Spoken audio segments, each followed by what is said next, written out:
The air inside the Sirius XM studio was thick with the scent of expensive coffee and the electric hum of a live broadcast. Howard Stern, the self-proclaimed king of all media, leaned into his microphone, his signature curls shadowed by the studio lights. He wasn't in the mood for nostalgia today. He was in the mood for the brutal truth. "I love the guy, I really do," Stern said, his voice echoing into the headsets of millions. "But let's be honest, we're watching a ghost. I saw the footage from the latest rehearsal. It's over. Ozzy Osbourne can't sing anymore. He's shuffling around, he's mumbling. It's painful. It's like watching a champion boxer who doesn't know when to hang up the gloves." Stern paused for effect, letting the weight of his words settle. "If he goes out on that stage at Madison Square Garden tonight, it's going to be a train wreck. For his own sake, for the fans' sake, he should just stay home."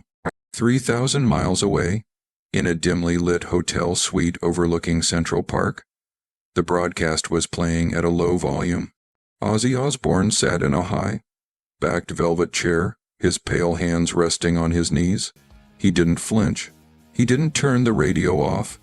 Behind his trademark round purple sunglasses, his eyes remained fixed on the horizon. To the world, Ozzy was the Prince of Darkness, a wild man of myth and legend. But lately, the headlines hadn't been about his music. They were about his health, his tremors, and his age. The narrative was set. The legend was fading. The flame was out. Ozzy stood up, his movements slow but deliberate. He walked over to a table where a single bottle of water and a set of lyrics sat. He didn't look like a man who was ready to quit. He looked like a man who was preparing for a reckoning. He knew what the critics were saying. He knew what Howard Stern thought. But he also knew something they didn't. He knew that the garden wasn't just a venue, it was his temple. He picked up his coat, the heavy black fabric draping over his shoulders like armor. As he headed toward the door, he looked at his reflection one last time. What Ozzy planned for that night at Madison Square Garden wasn't just a concert. It was a message that would silence every critic in the world. The atmosphere outside Madison Square Garden was a strange cocktail of reverence and doubt. Usually, the air before an Ozzy show is pure electricity, a chaotic celebration of the Prince of Darkness. But tonight, as the sun dipped behind the New York skyline, the energy felt heavy. Thousands of fans lined the sidewalks of 7th Avenue, many wearing vintage Black Sabbath shirts that had faded to a charcoal gray over the decades. They were the loyalists, the ones who had been there since the beginning. But as they shuffled through the security scanners, the conversations weren't about the setlist. They were about the morning's headlines. "Did you hear what Stern said?" One fan whispered, adjusting his glasses. "I mean, Howard is a prick, but he's usually right about this stuff. What if it's bad? I don't want my last memory of Ozzy to be him struggling on stage." Inside the arena, the feeling was even more intense. In the VIP sections, the industry had gathered like vultures circling a fallen king. Music critics from major magazines sat with their arms crossed, their expressions a mix of pity and professional detachment. They weren't there for a concert. They were there for an autopsy. They expected a voice that was cracked and thin. They expected a legend who had stayed at the party far too long. The house lights began to dim, and a low, rumbling bass frequency started to vibrate through the floorboards, a sound so deep you felt it in your teeth. The giant screens on either side of the stage flickered to life, showing a montage of Ozzy's career. The young, wild-eyed rebel from Birmingham, the stadium, filling icon of the 80s, the reality TV patriarch. It felt like a memorial service. Then the intro to Mr. Crowley began, but it wasn't the frantic, high-energy version the crowd was used to. The organ was slower, darker, sounding more like a funeral dirge than a rock anthem. The 20,000 people in the arena went from a low hum to a deathly silence. You could hear the literal creak of the floorboards. A single spotlight cut through the artificial fog, hitting the center of the stage. A figure stepped out of the shadows. It was Ozzy. He looked smaller than he did on the posters. He walked with a slight, hesitant shuffle, gripping the microphone stand with both hands, as if it were the only thing keeping him upright. He didn't run to the edge of the stage. He didn't yell his famous "I can't hear you." He just stood there, head bowed, his long hair covering his face. The silence in Madison Square Garden was deafening. The critics leaned forward, pens hovering over their notebooks, waiting for the first note to fail. It was the moment of truth. Either the king of media was right and the legend was dead, or the garden was about to witness a miracle. Have you ever been told you're past your prime? Or that your best days are behind you? It's a feeling that can either break you or fuel you. Comment legend if you believe age is just a number, and that true spirit never dies. Ozzy slowly raised his head. Through the purple lenses of his glasses, he scanned the front row. He saw the doubt. He saw the pity. And then he took a breath, a deep, chest-filling breath that seemed to pull all the oxygen out of the room. The silence in Madison Square Garden was no longer just a lack of noise. It was a physical weight. 20,000 people held their breath, caught in that agonizing bridge between hope and the fear of disappointment. The critics in the front row weren't just watching a performer. They were watching a man they believed was at the end of his rope. Ozzy leaned into the microphone. His knuckles were white where they gripped the cold steel of the stand. When he finally spoke the opening lines of the song, the voice that came out was thin, a ghostly, weathered rasp that seemed to confirm everyone's worst fears. "Mr. Crowley, what went on in your head?" It wasn't the piercing, banshee wail of the 80s. It was a whisper, fragile as dry leaves skittering across a tombstone. One critic near the soundboard shook his head, looking down at his notepad and scribbling a single word. Tragic. The fans in the upper tiers looked at each other, their faces etched with a pained loyalty. It felt like watching a grand cathedral crumble in slow motion. Ozzy seemed to be struggling. He closed his eyes tight, his shoulders hunching as if he were bracing against a cold wind. He missed a cue, his voice trailing off into a mumble for a split second. In that moment, the ghost of Howard Stern's critique seemed to haunt the rafters. "He's a ghost. It's painful." The band, sensing the vulnerability, dialed back their volume. The drummer, a veteran who had played with Ozzy for years, kept a steady heartbeat, like rhythm. His eyes locked on the back of Ozzy's head, praying for a spark. But then, something shifted. Manny, the legendary guitarist standing to Ozzy's left, let out a wailing minor key chord that shook the very foundations of the arena. It was a wake-up call. Ozzy's head snapped up. The fragile, old man didn't disappear, but something else began to rise through the cracks. He gripped the microphone so hard the stand began to tilt forward. He wasn't looking at the teleprompter anymore. He was looking at the darkness of the crowd, searching for something he had lost. His family, Sharon, Jack, and Kelly, were standing in the wings, their faces a mask of pure tension. They knew the physical toll this was taking. They knew that every breath he took was a battle against his own biology. The song reached the first major bridge. This was the moment where the high notes were supposed to kick in. The notes Stern said were gone forever. The critics leaned in, ready to catch the crack in his voice, the moment the train wreck became official. Ozzy took another breath, but this time it wasn't a gasp for air. It was a roar of defiance. He planted his feet wide, anchoring himself to the stage like an oak tree in a hurricane. He let out a low, guttural growl that started in his boots and traveled up through his chest, vibrating the glass in the VIP booths. The fragility was still there, but it was being wrapped in a layer of raw, unadulterated power. He was no longer just a man trying to sing. He was a legend trying to survive. The tension in the room was so thick you could have cut it with a guitar string. Instead of leaving the stage or letting the band take over, Ozzy did the unthinkable. He waved the band to a halt. The music died instantly. Total, terrifying silence returned to Madison Square Garden. 20,000 people stared at the lone figure in the spotlight. Ozzy stepped away from the mic stand. He stood there, arms at his sides, vulnerable and exposed. He looked directly at the section where the elite media sat. He didn't say a word. He just waited. He let them see the tremors. He let them see the age. And then, he smiled a jagged, mischievous glint of the old madman. He was letting the situation play out, forcing the world to look at him not as a product, but as a human being. And the real show hadn't even started yet. The silence was no longer heavy. It was vibrating. For those 10 seconds, Madison Square Garden felt like the center of the universe. 20,000 people were suspended in a collective breath, waiting to see if the ghost of rock would vanish into the stage floor or finally ignite. Ozzy didn't look at the crowd. He didn't look at his band. He closed his eyes, tilting his head back toward the rafters. His body, which moments ago had looked brittle and weary, suddenly locked into a different frequency. It was the physical manifestation of a man plugging himself directly into a power grid. He gripped the microphone stand again, but this time he didn't lean on it. He used it as an anchor. Then it started. A low, guttural growl that sounded less like a man singing and more like the earth tearing open.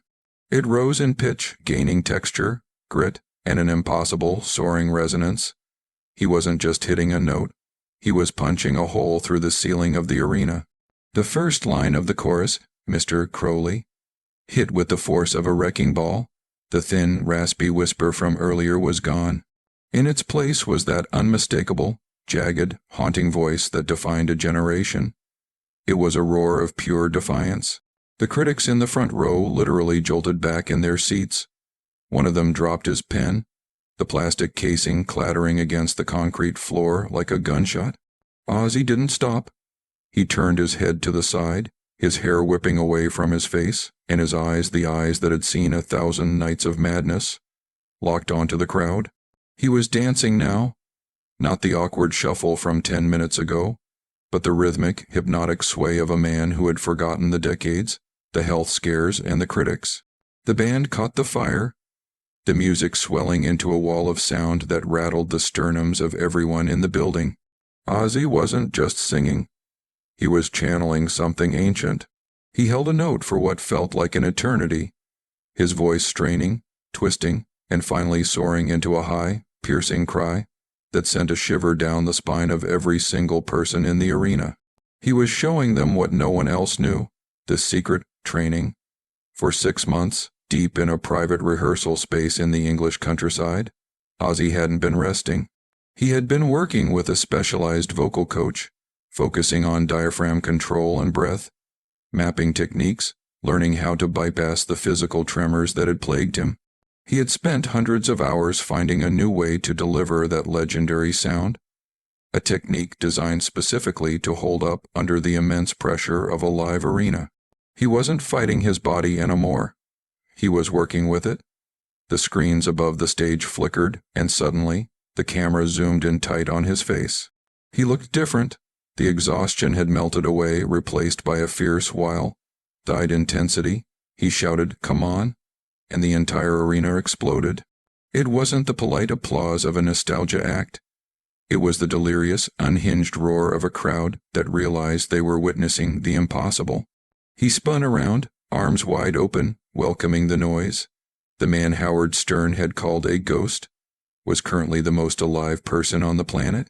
The critics who had come to write an obituary were now standing on their chairs, filming on their phones, their cynicism stripped away by the sheer, undeniable reality of the performance. Ozzy took another step, his movement fluid and sharp. He leaned into the mic one more time, his voice now gravelly and triumphant. "You fooled all the people with magic?" The lyrics hit the air, and for a moment, it felt like a direct, jagged barb aimed straight at the skeptics. He wasn't just singing a classic. He was reclaiming his throne. The transformation was complete. The Prince of Darkness hadn't just returned. He had arrived to remind the world that some fires don't just burn out. They only wait for the right moment to turn into an inferno. The shift in the room was palpable. It wasn't a gradual change. It was a violent tectonic plate movement. The air in Madison Square Garden, which only 20 minutes ago felt thick with the heavy, suffocating weight of pity, was now crackling with a terrifying, wild energy. The VIP section, where the industry's elite and the most cynical music critics were seated, had turned into a microcosm of the arena's transformation. The men and women who had arrived with their notebooks open and their obituary headlines already drafted were now, to a person, standing. One prominent music journalist, a man who had spent his entire career championing indie rock and dismissing the dinosaurs of the 80s, had his phone out. He wasn't texting a colleague to complain. He was recording, his thumb hovering over the share button with trembling hesitation. He looked at his neighbor, a veteran producer who had worked on a dozen hit albums, and saw that the producer's jaw was slack, his eyes fixed on the stage with a look of pure, raw astonishment. "How is he doing that?" the journalist whispered, though his voice was swallowed by the massive, wall-shaking roar of the crowd. The producer didn't answer. He couldn't. He was watching the monitor, tracking the live audio levels. He saw the waveforms spiking. He saw the clarity. He saw that Ozzy wasn't relying on pitch correction software or pre-recorded backing tracks to hide his flaws. He was leaning into the imperfections, turning the weariness of his voice into a jagged, authentic texture that made the record version sound like a mere sketch. Security guards, usually stoic and focused only on the perimeter, were caught off guard. One guard, a younger guy who likely grew up listening to Ozzy on his parents' record player, was leaning against a concrete pillar, his mouth slightly open. He didn't notice the fan trying to sneak past the barricade. He was mesmerized by the figure on stage who was currently shredding through a setlist that defied biological reality. The energy reached a crescendo during Crazy Train. When that iconic opening riff hit, the arena didn't just cheer, it shuddered. Ozzy didn't just sing the chorus, he orchestrated a sea of 20,000 people. He commanded them with a flick of his wrist, pulling music out of the crowd like a conductor of a dark, beautiful symphony. The cameras that had been focusing on his frail movements earlier were now filming close-ups of his face. He was sweating, his eyes were darting, and he looked every bit the madman he had been 40 years ago. There was no trace of the shuffling ghost Stern had mocked. There was only the Prince of Darkness, reclaiming his kingdom with every growling syllable. In the wings, Sharon Osbourne watched the transformation, her hands clasped tightly under her chin. She had seen the grueling rehearsals, the frustration, and the nights where Ozzy thought he might actually be done.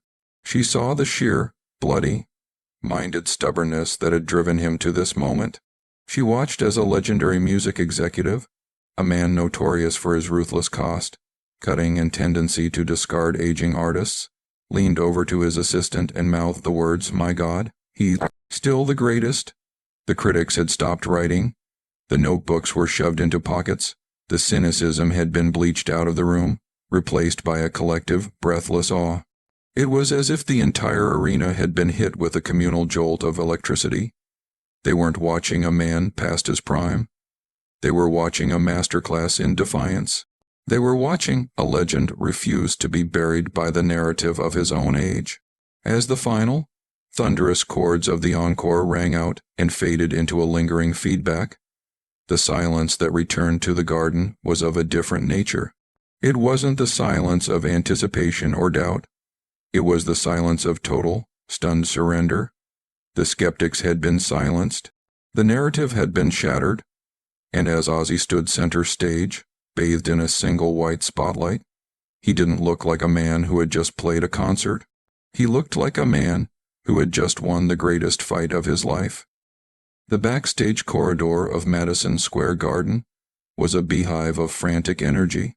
Staff, roadies, and high-profile guests moved in a blur, but the air was heavy with the echo of what had just happened. The autopsy had been canceled. In its place was a resurrection.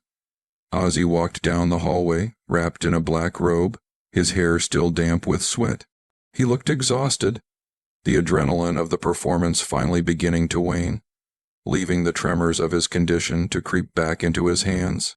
But his eyes, those unmistakable, sharp, defiant eyes, were bright. As he reached his dressing room, a young reporter from a major music publication stepped forward, clutching a digital recorder like a shield. She looked as if she had just seen a ghost or perhaps seen someone conquer one. "Mr. Osbourne?" she stammered, holding the mic out. "The entire room is buzzing. The critics, the industry people. They're saying they've never seen a performance like that. But sir, people are talking about the comments made on the air this morning. Howard Stern said you were done. He said you couldn't sing anymore. Do you have a response for him?" The hallway went dead silent. The roadies stopped moving. Even the security guards turned to listen. The question hung in the air, sharp and intrusive. Ozzy paused. He leaned against the doorframe, his breath still coming in shallow, labored hitches. He looked at the reporter, then down at his own hands, which were twitching rhythmically. A stark contrast to the steady, powerful voice he had projected on stage. He didn't sneer. He didn't launch into a profanity-laced tirade. He didn't even mention Stern by name. He simply looked up, a faint, jagged smile playing on his lips. "I don't sing for the critics," Ozzy said, his voice gravelly and quiet, yet carrying that same haunting weight from the stage. "And I certainly don't sing for the people who sit in comfortable chairs and tell me what I can or cannot do with my life. My life isn't a broadcast, it's a battle." He gestured vaguely toward the arena, where the muffled sound of thousands of fans still chanting his name drifted through the concrete walls. "I sing for them," he continued, pointing toward the sound. "I sing for the 20,000 people who spent their hard-earned money to be here, who didn't give up on me when the papers said I was finished. They didn't come to see a flawless recording. They came to see a human being. And as long as there is a pulse in this body and a song in this head, I will stand on that stage." He pushed himself off the doorframe, his movements slow but full of purpose. "Let them talk," he added, his voice hardening. "Talking is easy. Standing on that stage for 2 hours, that's something else entirely." With that, he stepped into his dressing room, the door clicking shut behind him. The reporter stood frozen, her recorder still held out, realizing that her gotcha moment had been completely eclipsed by a man who had transcended the need for petty feuds. Back in the arena, the buzz was turning into a digital tidal wave. The cell phone footage from the concert was being uploaded by the thousands. It was trending #1 worldwide. The grainy, high-decibel clips of Ozzy's defiance circling the globe faster than any radio commentary ever could. The narrative had flipped, and it wouldn't be coming back. The morning after the MSG performance, the world of talk radio felt different. The usual bluster and bravado that defined the airwaves had been replaced by a strange, uncharacteristic tension. At the Sirius XM studios, the mood was subdued. Howard Stern walked into the studio, his signature dark glasses firmly in place. He had spent the last several hours scrolling through his feed, watching the same video that had dominated the internet overnight. It was the clip of the MSG finale. Ozzy, drenched in sweat, voice ragged but defiant, commanding the silence of 20,000 people. He sat down, adjusted his mic, and looked at his producer, Gary. There was no banter, no quick quips about train wrecks or ghosts. "I saw the clips," Howard said, his voice unusually grounded. He didn't try to pivot to a joke. He just stared at the monitor showing the image of Ozzy bowing to the crowd. I think I missed the point entirely." Howard leaned in, his tone shifting from the judge on a pedestal to a fan in the nosebleeds. "I spent all day yesterday talking about the mechanics of a voice. I talked about pitch, about age, about the death of rock. And then I saw a man walk out on that stage and put his entire life on the line. I saw him stand there when his own body was failing him. And I saw him reach out and pull something out of thin air that didn't belong to a man his age. It belonged to an institution." He clicked a button, and the audio from the MSG encore filled the room, the raw, earth-shaking roar of the crowd. Howard listened for a long moment, his expression unreadable. "I was wrong," Howard finally admitted, the words clear and unvarnished. "It's not about whether he hits every note like he's 25. It's about the fact that he's still standing there. He's not a man, he's an institution. And frankly, if any of us had a fraction of that guts, we'd be doing better than we are." The impact of the confession was immediate. Social media, which had been calling for a clash of the titans, suddenly turned into a space for communal awe. The viral nature of the story shifted from critic vs. legend to a broader, deeper conversation about resilience. The footage of Ozzy wasn't just being shared by rock fans anymore. It was being shared by athletes, teachers, and business leaders, anyone who had ever faced a moment where the world told them to quit. Ozzy didn't gloat.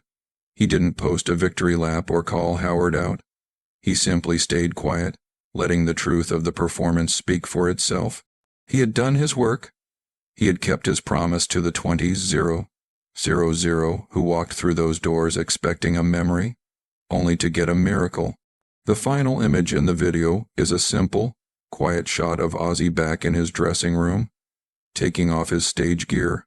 He's not the Prince of Darkness anymore. He's just a man who worked hard, stayed true to his sound, and refused to let anyone else dictate the end of his story. As the screen fades to black, the message is clear. You don't have to be perfect to be a legend. You just have to have the heart to face the stage, no matter how loud the critics are. If you think Ozzy is the greatest of all time, type Ozzy in the comments and subscribe to join the family of legends.